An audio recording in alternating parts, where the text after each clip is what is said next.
Hello दोस्तों, मैं आपका फिर से स्वागत करता हूं ट्रेड विद अथर्व में। और इस वाली वीडियो में हम बात करेंगे निफ्टी की एक शानदार एनालिसिस की कि कैसे एक प्रो या फिर कैसे एक व्यवस्थित व्यक्ति जो निफ्टी को 3-4 साल से ट्रेड कर रहा है वो निफ्टी पर अपनी अगले दिन की प्लानिंग कैसे करेगा। अगर हमें ये समझना है तो हमें इस वीडियो को पूरा अंत तक देखना पड़ेगा। इसके साथ साथ क्योंकि हो सकता है कि कुछ खिलाड़ी नए हैं यहाँ पर, तो उन नए खिलाड़ियों के लिए भी मैंने एक तैयारी करी है। इस वाली वीडियो में हमने साथ में पेश करी है लर्निंग। मैं बात करूंगा 4 कैंडलस्टिक पैटर्न की। वो पैटर्न आपको बताएंगे कि कैसे हम निफ्टी को ट्रेड करेंगे या हम कैसे निफ्टी को एनालाइज करेंगे at the support and resistance. उस 4 पैटर्न के थ्रू ही मैंने निफ्टी को एनालिसिस करके बताया है कल के लिए। और वो 4 पैटर्न आपको जानने हैं कि कितने इंपॉर्टेंट हैं। तो चलिए चलते हैं स्क्रीन पर और समझते हैं कि क्या उन 4 पैटर्न को एनालाइज करके हम निफ्टी को एक रेंज में फंसा करके आयरन फ्लाई या फिर क्रेडिट या डेबिट स्प्रेड से ट्रेड कर सकते हैं। अगर आपके मन में भी यही सवाल है तो वो सवाल आपका इस वीडियो के अंत में खत्म हो जाएगा। स्क्रीन पर आने के बाद मैं आपको बता देता हूँ कि निफ्टी का एनालिसिस शुरू करने से पहले हमें यह समझना पड़ेगा कि प्राइस एक्शन, अगर प्राइस सपोर्ट पर आ रही है तो हम कौन से कैंडलस्टिक पैटर्न को देखेंगे कि हमें जो है समझ में आ जाए कि इस जगह से यार बाइंग कर लेने चाहिए। अगर प्राइस रेजिस्टेंस पर पहुंच रही है तो या तो हम शॉर्ट सेल कर सके या फिर वहां पर हम हमारा प्रॉफिट बुक कर सके इस वाले पैटर्न को देख के। तो ऐसे कौन से पैटर्न है, तो अपन बात करेंगे यहाँ पर 4 पैटर्न की। पहला पैटर्न होगा डोजी और स्पिन टॉप, जो कि बहुत ही क्रूशियल पैटर्न है। मतलब कि आप मान के चलें कि उसको इस्तेमाल कर पाना ही अपने आप में आप मान लें कि गेम कंप्लीट है। दूसरा हम बात करेंगे बुलिश इंगल्फिंग की और बियरिश इंगल्फिंग की साइमल्टेनियसली। ठीक, कि हमें वो अगर सपोर्ट रेजिस्टेंस पे दिखाई दे रहा है तो हम गेम प्ले कर सकते हैं। तीसरा होगा पियर्सिंग और डार्क क्लाउड कवर, ये आपस में एक दूसरे से अपोजिट होते हैं। आप जैसे देखेंगे आप पूरा गेम समझ जाएंगे। और फोर्थ और लास्ट होगा अपना आरामी या इनसाइड बार पैटर्न, जो कि सब जानते ही हैं कि कैसे यूज होता है, पर फिर भी अपन उसको थोड़ा सा एक अलग फॉर्मेट में लेकर चलेंगे। क्या होगा? आरामी पैटर्न। ठीक है, तो ये 4 पैटर्न को अपन समझेंगे कि कैसे हमें इस्तेमाल करना है। तो निफ्टी एनालिसिस अपन इसी के बिहाफ पर करेंगे कि कल हम मंडे के दिन यानी कि 8 मई को निफ्टी क्या देखते हैं और कैसे एनालिसिस करेंगे। अगर इन पैटर्न को समझ लिया तो हम इजीली ट्रेड कर पाएंगे। तो अपन चलते हैं अब पैटर्न को समझने। तो अब अपन आ गए हैं कैंडलस्टिक पैटर्न्स को समझने। One by one upon her 1 minute में अपन एक कैंडलस्टिक पैटर्न समझ लेंगे, तो बहुत ध्यान से सुनिएगा। डोजी जो है एक ऐसा कैंडलस्टिक पैटर्न है जिसका ओपन और क्लोज सेम होता है। एक हाई बनता है, एक लो बनता है। ठीक है, प्राइस जो है जहां ओपन होगी वहां से ऊपर की तरफ भी ट्रेवल करेगी, नीचे की तरफ भी ट्रेवल करेगी और बीच में आके बंद हो जाएगी। इसके और बहुत सारे फॉर्मेट्स होते हैं, पर हमें उससे लेना देना नहीं है। हमें किससे मतलब है कि प्राइस अगर जहां ओपन हुई है वहीं क्लोज हुई है तो हम इसे इस्तेमाल करेंगे। अब इस्तेमाल करना कैसे, ये अपन जब निफ्टी का एनालिसिस करेंगे तब समझेंगे। ग्रीन और रेड का क्या प्रावधान है भाई? क्लोज जो है और ओपन जो है उनके बीच का डिफरेंस है बस। अगर ओपन से ऊपर बंद हो गया तो ग्रीन दिख जाएगा और ओपन से नीचे बंद हो गया तो रेड दिख जाएगा। यही सेम टू सेम सिनेरियो है यहाँ पर। ये स्पिन टॉप जो है वो डोजी का बिल्कुल दोस्त है, ये दोनों एक जैसे काम करेंगे। ठीक, वही हाई होगा वही लो होगा। मैं बिल्कुल बेसिक में नहीं जा रहा हूँ, बहुत थोड़ा सा एडवांस बता के चल रहा हूँ। इसको इस्तेमाल कैसे कर रहा है अपन इस पे समझ रहे हैं। क्लोज होगा वैसे ही वही वाली चीज है, ओपन होगा क्लोज होगा। ठीक, रेड कब होगा? ओपन से नीचे बंद हो जाएगा। ग्रीन कब होगा? ओपन से ऊपर बंद हो जाएगा। कोई कंफ्यूजन नहीं होना चाहिए। इसी के साथ ही अपन ने डोजी को और स्पिन टॉप को खत्म कर दिया है। इस्तेमाल अपन थोड़ी देर में समझना चल रहा है कि डोजी क्या होती है, स्पिन टॉप क्या होती है, ये न्यूट्रल कैंडल होती है। इनकी पावर क्या होती है भाई? इनकी पावर क्या है? ये मार्केट को रोकेंगे। इस जगह पे मार्केट एक डिसीजन लेगा, यहां पर होगा इन डिसीजन। अब अपन चलते हैं दूसरा पैटर्न समझना है, यानी कि बुलिश और बियरिश एंगल्फिंग। अब बुलिश एंगल्फिंग क्या चीज है? बुलिश एंगल्फिंग मतलब कि एक ऐसा कैंडल जो कि ये बताएगा कि यहां पर बायर आ चुके हैं। बुलिश मतलब तेजी है, तो बेसिक सी चीज है। तो यहां पर बायर की एंट्री हो चुकी है। कैसे होगी भाई? ये एक स्ट्रॉन्ग रेड कैंडल होगा, उससे स्ट्रॉन्ग एक ग्रीन कैंडल बनेगा, जो कि इंपॉर्टेंट पॉइंट, इस कैंडल की पूरी बॉडी को कवर करेगा। एक होता है, एक कैंडल की होती है बॉडी, ठीक है, और एक होती है उसकी शेडो। क्या होती है कि बॉडी और शेडो। बुलिश एंगल्फिंग क्या करेगा? इस कैंडल की पूरी बॉडी को कवर करेगा फ्रॉम बॉटम टू टॉप। अब अपन आ जाते हैं बियरिश एंगल्फिंग पर। बियरिश एंगल्फिंग जो है वो क्या करेगा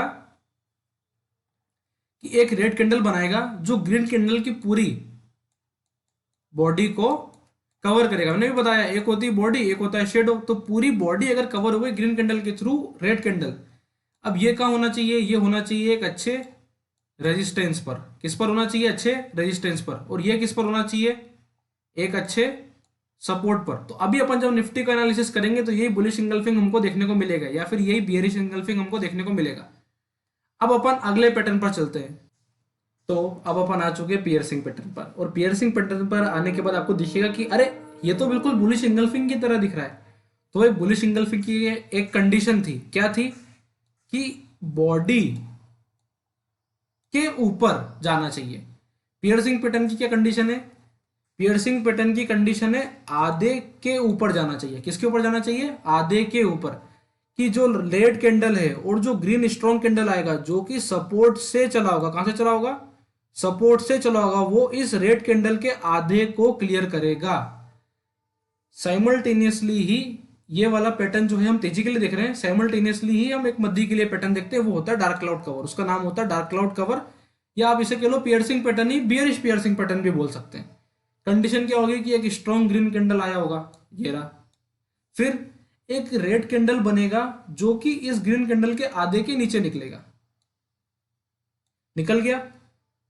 अब हमें ट्रेड लेने के बारे में विचार करना है। अब हम नेक्स्ट पैटर्न की तरफ चल रहे हैं जो कि है इनसाइड बार आरामी पैटर्न।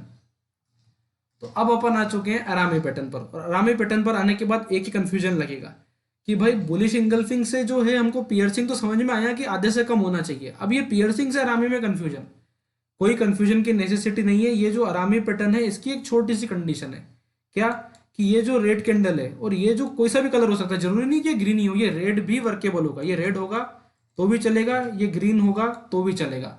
इसकी जो साइज है वो इसकी बॉडी की, सुनो ध्यान से, इसकी बॉडी की 20% से कम होनी चाहिए। कितनी होनी चाहिए, 20% से कम होनी चाहिए। मतलब 20% भी होगी तो भी चलेगी। कहाँ होगी, इसके अंदर होगी, ठीक। उसे हम कहेंगे इनसाइड बार या फिर बुलिश आरामी पैटर्न। आप बुलिश आरामी क्यों कहेंगे, बुलिश आरामी इसलिए कहेंगे क्योंकि यहां पर मार्केट ऊपर से नीचे आ रहा होगा, यहां पर होगा एक सपोर्ट, मार्केट लेगा एक सपोर्ट और यहां से एक रन करेगा। इतना क्लियर। अब इसी का उल्टा अपन चलते हैं समझने बियरिश आरामी। तो क्या होगा, मार्केट नीचे से आ रहा होगा, एक स्ट्रॉन्ग ग्रीन कैंडल बनेगा, उसमें एक रेड कैंडल बन जाएगा। जैसे उसमें एक रेड कैंडल बनेगा हम वेट करेंगे, कंफर्मेशन हमें मिलेगा, we will take the trade, ठीक।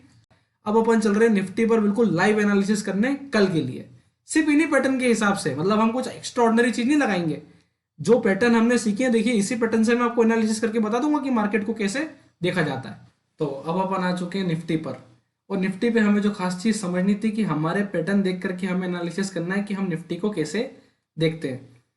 निफ्टी खोलते साथ ही मुझे एक चीज दिख जाती है, यहाँ पर मुझे एक इनसाइड बार टाइप पैटर्न दिख रहा है। अभी इस जगह आप बोलेंगे कि सर ये तो जो है नीचे निकल गया इस वाले कैंडल के, तो नेगलेक्ट हमें करना पड़ेगा। जब हम ट्रेड करने जाएंगे हमें एग्जैक्ट पैटर्न कभी भी नहीं दिखाई देंगे, थोड़ा बहुत 19-20 मान के हमें उसी के हिसाब से सोच के वर्किंग करनी पड़ेगी। तो यहाँ हमें अभी दिखाई दे रहा है कौन सा पैटर्न, आरामी पैटर्न। क्या हमें कहीं पे बुलिश इंगल्फिंग दिखाई दे रहा है क्या, तो बुलिश इंगल्फिंग तो नहीं, मुझे एक बियरिश इंगल्फिंग दिखाई दे रहा है। तो ऐसे बहुत सारे पैटर्न दिखाई दे रहे हैं, पर वहां हमें उस बियरिश इंगल्फिंग का काम अभी के लिए खत्म हो चुका है। एनालिसिस करने से पहले मैं बता देता हूँ कि जब मैंने प्रीवियस वीडियो में निफ्टी एनालिसिस करी थी तो इस वाले एरिया को मैंने इंपॉर्टेंट एरिया बताया था। आप जाके मेरी प्रीवियस वीडियो देख सकते हैं कि जो मैंने 23 अप्रैल को अपलोड करी थी। मैं उस वीडियो का लिंक डिस्क्रिप्शन में डाल दूंगा और कमेंट सेक्शन में पिन कर दूंगा वो वीडियो का लिंक, तो आप उससे जाकर के चेक कर सकते हैं कि निफ्टी का एनालिसिस हमने उस वाली वीडियो में थ्रू ओनली सपोर्ट रेजिस्टेंस कैसे किया था, और आज हम पैटर्न का भी इस्तेमाल करेंगे। तो अब की बार अपन अपनी एक्यूरेसी को और इंप्रूव करके वर्क करेंगे। तो सबसे पहले क्या करना है, पहला पॉइंट, सारे सपोर्ट रेजिस्टेंस तेजी से मारो, मतलब बना दो। तो जैसे ही मैं सपोर्ट रेजिस्टेंस बनाने को आता हूं मुझे दिखाई देता है एक ये वाला पॉइंट, ठीक, कि भाई ये भी एक सपोर्ट रेजिस्टेंस है, और बोले और एक ये वाला जोन भी निकल करके आता है, भाई ये भी एक इंपॉर्टेंट जोन है। अब मैंने देखा कि यार ये जो है एक बहुत बड़ा जोन हो जा रहा है, तो इसको अपन सुधार देते हैं। ये पूरा इतना बड़ा एक जोन है, अगर इतना बड़ा जोन है तो फिर मार्केट का एक बार घूमना लाजमी था यहाँ से। ये प्रीवियस वीडियो भी आप चेक करेंगे तो आपको दिखेगा कि इस जगह पे मार्केट आकर के घूम सकता था, यहां तक का एम था ही था। अब क्या करा जाए, भाई ये रेजिस्टेंस टूटना इतना इजी गोइंग नहीं है। अगर इसको टूटना है तो मार्केट को दो चीज लगेगी। एक लगेगा मार्केट को नीचे में, जैसे ही मार्केट नीचे आएगा, एक सेकेंड, जैसे ही मार्केट नीचे आएगा, नीचे आने के बाद मार्केट को मिलना चाहिए एक अच्छा सा वापस से सपोर्ट, जहां पर मार्केट को मिलेगी अच्छी खासी डिमांड। जहां से डिमांड मिलेगी फिर मार्केट ऊपर जाएगा तो वो इस रेजिस्टेंस को निकालेगा, नहीं तो डायरेक्ट रेजिस्टेंस निकालना थोड़ा सा डिफिकल्ट है। डायरेक्ट रेजिस्टेंस निकालना नहीं निकालना ये अपन समझेंगे। अभी अपन ने कंडीशन नोट करते हैं। वन डे पे हमें मिला है आरामी। अब अपन चलते हैं टाइम फ्रेम नीचे करने, यानी कि ओवरले टाइम फ्रेम पर, और वहां पर चल के एनालिसिस करते हैं कि हम जो सोच रहे हैं क्या वो सही है क्या। ओवरले टाइम फ्रेम पे उतरने पर हमें ये समझ में आता है कि वन डी पर तो हमें आरामी मिला ही मिला है, यहाँ पर हमें ओवरली पर भी आरामी दिखाई देता है। तो इससे ये पता चलता है कि प्राइस जो है वो दोनों फेज में जो गिरने का तरीका था दोनों टाइम फ्रेम में, वो आरामी के कारण ही गिरी है। अच्छा, अब अपन रिसेंट डे के कैंडल को स्टडी करते हैं। रिसेंट डे के कैंडल को, यानी कि 5 मई के कैंडल को स्टडी करते हैं। तो हमें क्या दिखाई देता है कि मार्केट नीचे आया और एक स्ट्रॉन्ग अप ट्रेंड मोमेंटम किया। उसके बाद उसने बनाया एक पियर्सिंग पैटर्न। तो ये जो पियर्सिंग पैटर्न बनाया है ना, ये पियर्सिंग पैटर्न के बाद एक फॉल मिला, फॉल के बाद मिला रिजेक्शन। मतलब हमें रिजेक्शन मार्क करना है।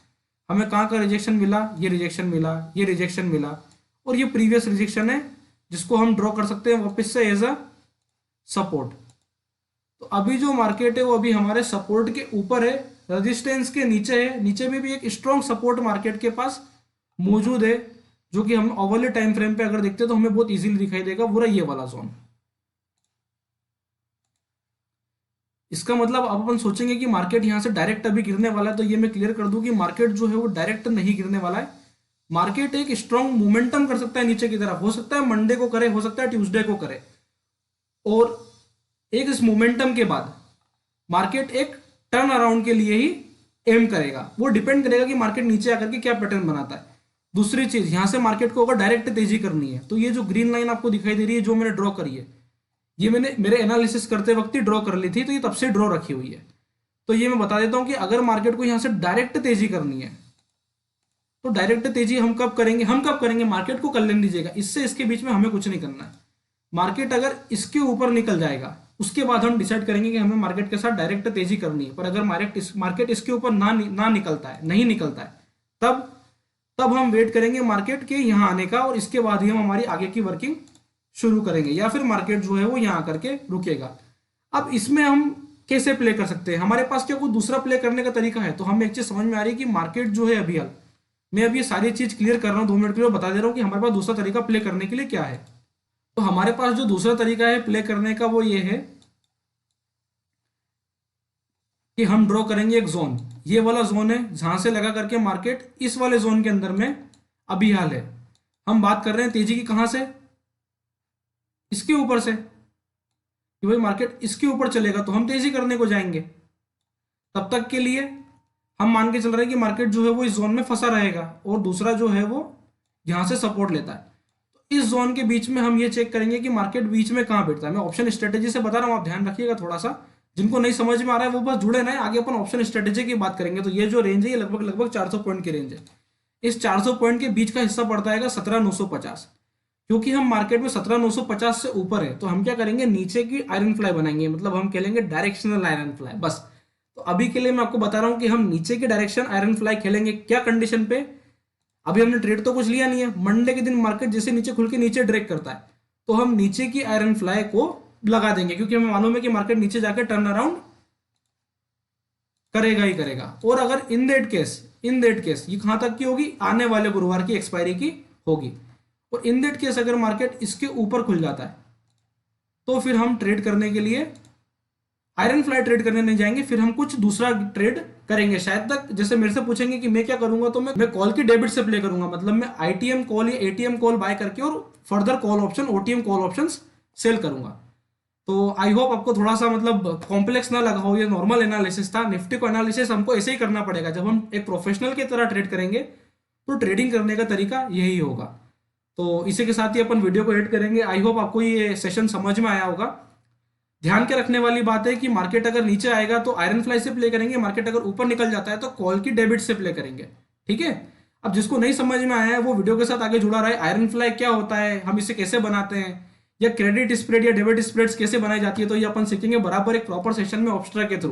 तो बने रहिए इस चैनल के साथ, और बने रहने के लिए आपको पता है कि चैनल को सिर्फ और सिर्फ सब्सक्राइब करना रहेगा। इसी के साथ ही आपका इस पूरी वीडियो को देखने के लिए बहुत बहुत धन्यवाद।